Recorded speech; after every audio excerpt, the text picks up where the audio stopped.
Пред 80 години, науката и политичарите ќе ги препознаат ретките природни убавини и научната вредност на мавровските шуми. Тогаш ќе се прогласи првиот македонски национален парк.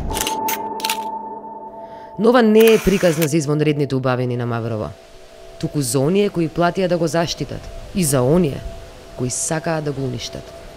Нашата работа почна со едно едноставно прашање.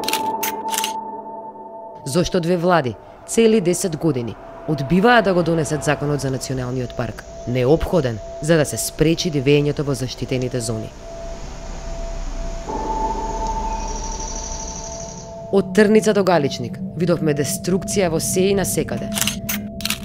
Насилство врз традицијата, врз шумите, насилство врз водите. Безмилосното уништување го правеле приватни лица за профит. Во Маврово, тоа лице е Кочо Ангјушев. За него и оние како него работеле мрежа од државни службеници, високи државни функционери и научници без интегритет. Во текот на една деценија, Никола Груевски, Зоран Заев и Али Ахмети испорачале блокирање на закони и креирање на нови и поволни регулативи, само за да може да опстане најомразениот проект на граѓаните и експертите – малите хидроцентрали.